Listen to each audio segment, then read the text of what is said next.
From Asia to America to space, CNN Student News is taking you all over the map this Tuesday. I'm Carl Azus. First up, the Japanese mainland has been lashed by Vongfong. At one point, this was a super typhoon, a monster storm, the biggest of 2014. Though Vongfong weakened before it hit the southern Japanese island of Okinawa, it still blasted the area with powerful winds and heavy rainfall, things made worse by the fact that the storm is large and it moves slowly. By the time it reached mainland Japan, about 400 miles to the northeast, Vongfong's winds had died down considerably. Still, it's expected to bring more than 15 inches of rain to the country. The government ordered 100,000 people to evacuate ahead of Vongfong's arrival. As of last night, at least 44,000 had no power.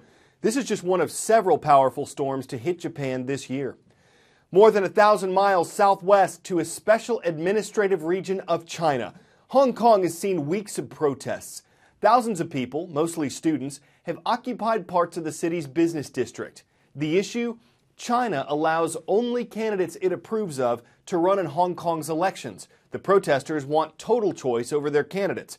But not everyone in Hong Kong supports the student protesters.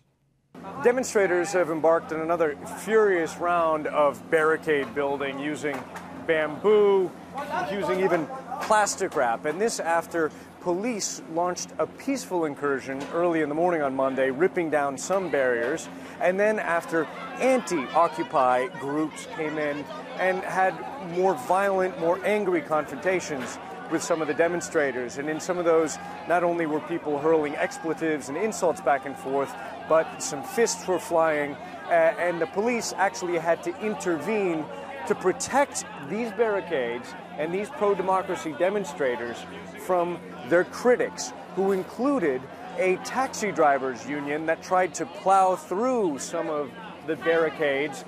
Angry taxi drivers saying that their earnings, their revenues are down as a result of the fact that some of the main highways running through Hong Kong have been occupied and shut down now for 2 straight weeks. The demonstrators saying these are the sacrifices that Hong Kong's residents have to make if they are to win concessions and more democratic elections in 2017. The Hong Kong government standing firm, saying that this is all illegal, these actions, and that they're not going to get the demands that they're asking for. One of them notably a demand for the top man in Hong Kong, C.Y. Leung, to step down. He said, no way. So the test of wills continues, and if you can draw any conclusion from the tensions that we've seen on Monday, it's that when force is used against these young demonstrators, it tends to attract more supporters to their encampment.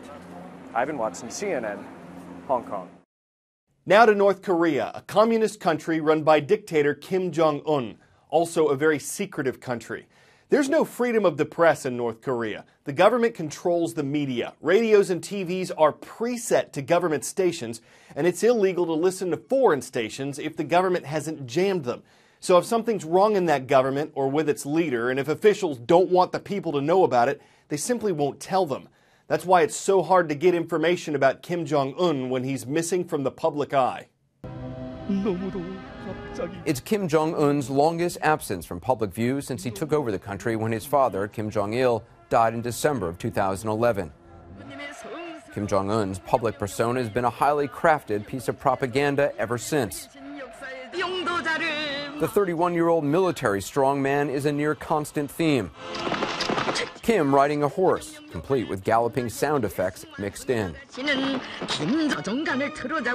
Kim seemingly operating a tank, saluting columns of North Korean soldiers at a parade, overseeing military exercises, all in an effort to project both the strength of North Korea's military and the military's own devotion to their supreme leader. Their public appearances not just to reflect strength, but also benevolence. Here, Kim bends down to meet a bowing toddler, taking her hands in his, more doting uncle than ruthless dictator. And then there's a turn to the surreal, the baby-faced leader giggling on a ride at the opening of an amusement park in Pyongyang. And of course, the controversial visit by former NBA star Dennis Rodman. But it's this video of Kim clearly limping on stage in July that's getting a lot of attention, and has fueled reports that he's ill. North Korean state media released this other video 2 weeks ago, although it's unclear when it was shot, acknowledging Kim is suffering from, quote, discomfort. Theories range from a case of gout to ankle problems because of ballooning weight.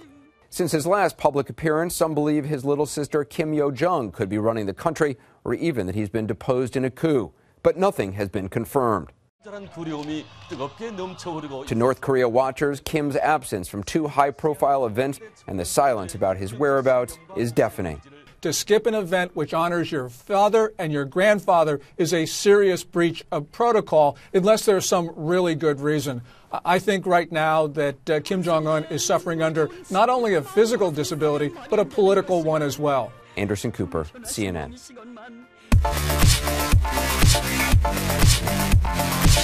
Seems everybody's got a duffel bag, but why duffel? How'd it get that name? Well, check it. Duffel is a town in Belgium. It produced the cloth that came to be used in the bags, hence duffel bags. Now that's random.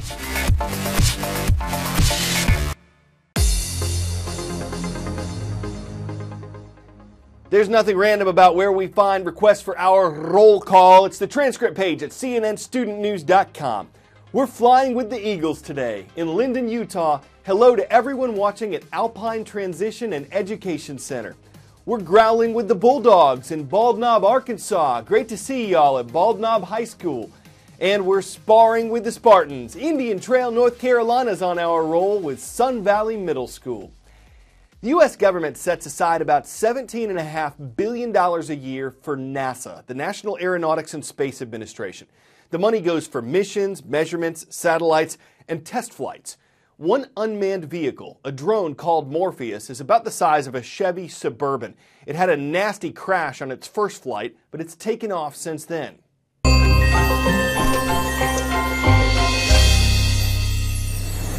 Getting to space is pricey, astronomically so.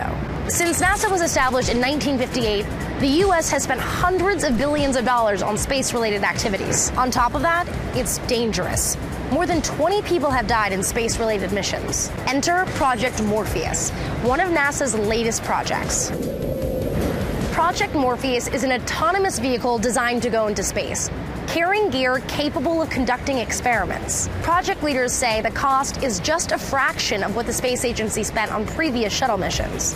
Since it began in 2010, the project has cost just roughly $14 million. The engineers behind this huge feat, a group of Purdue University engineering students. The work began as a senior design project in 2010 in a propulsion course, taught by Professor William Anderson of Purdue School of Aeronautics and Astronautics. The chief innovation, Morpheus is capable of a vertical takeoff and landing, and is powered by a lightweight engine that uses liquid methane and oxygen, gases that the team hopes could be manufactured in space, allowing the vehicle to refuel itself and move deeper into the unknown. Morpheus also has a new navigation system that allows it to take off and land more easily and avoid obstacles.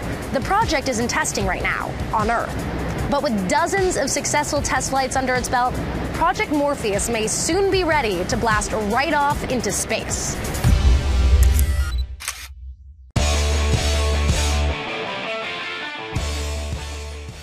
Not coming back down to Earth just yet. NASA has released a view of the sun that looks, well, kind of like a jack-o'-lantern.